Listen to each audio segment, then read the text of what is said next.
जय हिंद एवरीवन, स्वागत है आपका वी नेशन 111 के एक नए एपिसोड में जहां आपके लिए लेकर आते हैं इंडियन डिफेंस की प्रमुख अपडेट्स को सबसे पहले। तो चैनल को सब्सक्राइब करना मत भूलिएगा। दोस्तों, आज हम बात करने वाले हैं HLFT-42 के बारे में। आप सबने एरो इंडिया 2025 में बहुत सारे एयरक्राफ्ट्स के बारे में जानकारी प्राप्त करी। आपको बहुत सारे एयरक्राफ्ट डिस्प्ले में दिखाई भी पड़े, फिर चाहे वो स्टैटिक डिस्प्ले रहा हो या फ्लाइंग डिस्प्ले। लेकिन एक एयरक्राफ्ट जो इस पूरे एयर शो में मिसिंग था वो था HLFT-42, जिसके बाद से लोगों के मन में काफ़ी प्रश्न आए कि क्या HLFT-42 प्रोग्राम खतरे में है, क्या HLFT-42 प्रोग्राम को निरस्त कर दिया गया है, यहाँ पर इंडियन एयरफोर्स और HAL की मंशा क्या है, इस पर सवाल उठने लगे। तो इस पे HAL की तरफ से स्पष्टीकरण आ चुका है। HAL के ऑफिशियल ने मीडिया से बात करते हुए बताया कि उनका जो proposed Hindustan lead in fighter trainer यानी HLFT-42 है, वो प्रोग्राम ना तो निरस्त किया गया है और ना ही भारतीय वायुसेना ने उस प्रोग्राम को मना किया है, बल्कि उन्होंने ये कहा है कि इस समय ये प्रोग्राम डिज़ाइन और स्ट्रक्चरल रिफाइनमेंट से गुजर रहा है। आपको बताते चले कि एरो इंडिया 2023 में ये एक प्रमुख आकर्षण का केंद्र था, क्योंकि इसके टेल में हमें बजरंग बली की जो फोटो है वो देखने को मिली थी, जिसके बाद इसको हमने मारुत 2.0 की संज्ञा भी दी थी और कहा गया था कि यह मारुत से इंस्पायर्ड है। इसमें मारुत और तेजस के डिज़ाइन फैक्टर्स हमें देखने को मिले थे और पूरे 2023 में इसको लेकर चर्चाएं पूरे साल बनी थी। निसंदेह ये एक काफ़ी वर्सेटाइल प्लेटफॉर्म के तौर पर सर्व किया जाएगा। ये न सिर्फ कॉम्बैट रोल को पूरा करेगा, बल्कि अब इसे स्ट्राइक प्लेटफॉर्म के तौर पर यूज़ करने की जो तैयारियां हैं वो चल रही हैं और इसी को लेकर HAL ने कंफर्म कर दिया है कि अभी ये एयरक्राफ्ट फर्दर रिफाइनमेंट, जिसमें डिज़ाइन और स्ट्रक्चरल रिफाइनमेंट शामिल है, उनसे गुजर रहा है। इस पर नए सेंसर्स और दूसरे एडवांस एवियोनिक्स है, इनको इनकॉर्पोरेट करने की जो तैयारी है वो चल रही है और बाकायदा उसका रोड मैप भी तैयार हो चुका है।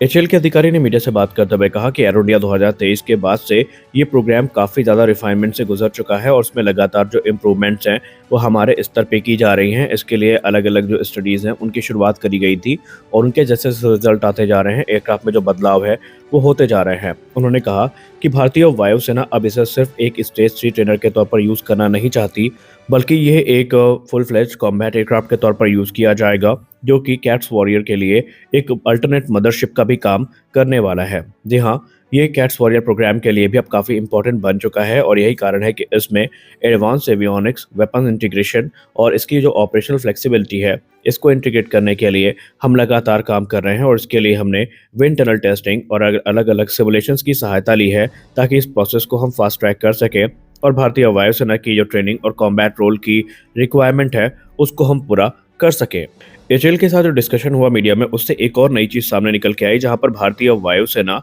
अब अपने जो स्टेज 3 के ट्रेनर है इनको ज़्यादा एडवांस करना चाहती है। इस समय इंडियन एयरफोर्स ऑलरेडी जो इंटरमीडिएट जेट ट्रेनर है, जिसको हम यशस के नाम से जानते हैं, जो कि स्टेज 2 की रिक्वायरमेंट को पूरा करेगा, उसको लेकर के तो आश्वस्त है। लेकिन जब बात स्टेज 3 ट्रेनर की आती है तो भारतीय वायुसेना अब अपने जो HJT-16 किरण है इनको रिप्लेस करना चाहती है। हालांकि ये रिप्लेसमेंट हमें HLFT-42 के तौर पर देखने को मिलेगा और इस पर काम भी चल रहा है। लेकिन अगर हम आपको बताएं कि जो हॉक 132 AGT है यानी एडवांस जेट ट्रेनर है, इनमें अपग्रेड भी किए गए थे, लेकिन अपग्रेड के बाद में भी इनमें अभी एडवांस सेंसर, रेडार और कॉम्बैट कैपेबिलिटी मिसिंग है और ये जो मिसिंग पार्ट है ये HLFT-42 पूरा करता दिखाई पड़ेगा। HAL ऑफिशियल ने यह भी कहा कि इंडियन एयरफोर्स का जो इंटरेस्ट है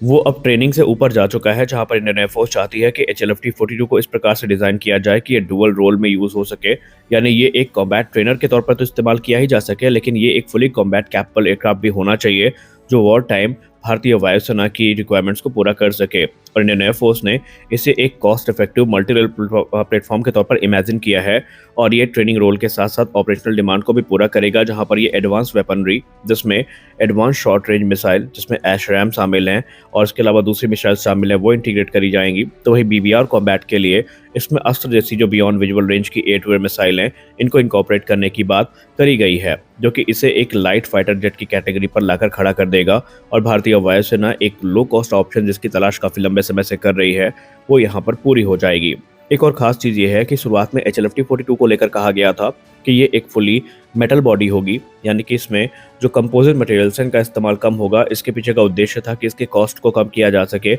लेकिन अब यहाँ पर इनसाइट्स मिली हैं कि इनमें कंपोजिट मटेरियल्स का भी यूज़ होगा, जिससे कि इनका रडार क्रॉस सेक्शन कम किया जा सके, लाइट वेट हो और दूसरी जो प्रॉपर्टीज़ हो वो भी काफ़ी स्ट्रॉन्ग हो सके। एक और इंटरेस्टिंग चीज़ जो सामने आई है वो ये है कि HLFT-42 कैट्स वॉरियर प्रोग्राम के लिए भी काफ़ी इंपॉर्टेंट होगा, एक तरफ जहां तेजस मदरशिप पर काम किया जा रहा है, तो वहीं एचएएल ने यह भी इंडिकेट किया है कि जो HLFT-42 है, ये एक अल्टरनेट मदरशिप के तौर पर काम करेगी, जो कि कैट्स वॉरियर को कंट्रोल करेगी। और ऐसे में जो मैन्ड अनमैन्ड टीमिंग है, ये भारतीय वायुसेना को एक बड़ा बेनिफिट पहुंचाने वाली है। हालांकि इंजन पर बात करते हुए उन्होंने कहा कि अभी इंजन को लेकर हम लोग श्योर नहीं है कि इस पे कौन सा इंजन यूज़ किया जाना है। शुरुआत में कावेरी इंजन इसमें प्रपोज किया गया था, लेकिन क्योंकि इसका वजन काफ़ी ज़्यादा है, ये एक बड़ा प्लेटफॉर्म होने वाला है, तो इसमें जनरल इलेक्ट्रिक F414 को भी कंसीडर किया जा रहा है, या दूसरे ऑप्शन जिसमें सुखोई 30 MKI का जो AL-31 जैसा इंजन है, उसको भी कंसीडर किया जा रहा है। जब ये चीज़ें फाइनलाइज हो जाएंगी तो एचएएल इस पे आगे बढ़ेगी। एचएएल ऑफिशियल ने ये भी सजेस्ट किया कि HLFT-42 मदरशिप के तौर पर तो काम करेगा ही करेगा, बल्कि इसमें हम एसा रडार को भी इंटीग्रेट करने के पर विचार कर रहे हैं, जो कि इसकी कॉम्बैट कैपेबिलिटी को कई गुना ज़्यादा बढ़ा देगा। तो कुल मिलाकर के हम लोग ये मान के चल रहे हैं कि HLFT-42 जो कि अभी इंटरनली फंडेड प्रोग्राम है एचएएल का, अगर ये वास्तविकता का रूप लेता है तो हम महज इसे एक ट्रेनर की संज्ञा नहीं दे सकते, बल्कि ये एक डेडिकेटेड कॉम्बैट एयरक्राफ्ट भी होने वाला है। इनिशियली कहा गया था कि इसके 4 अलग-अलग वेरिएंट देखने को मिलेंगे, उस पे तो स्पष्टीकरण सामने नहीं आया, लेकिन चीज़ें इंटरेस्टिंग होती जा रही हैं और हमें इंतज़ार है कब हम इसे वास्तविक रूप में देखेंगे। तो आज के इस वीडियो में बस इतना ही। आप HLFT-42 को लेकर क्या सोचते हैं? क्या एचएएल का ये स्टेप सही है? आप अपनी राय कमेंट सेक्शन में ज़रूर दीजिए। मिलते हैं अगले वीडियो में, तब तक के लिए जय हिंद।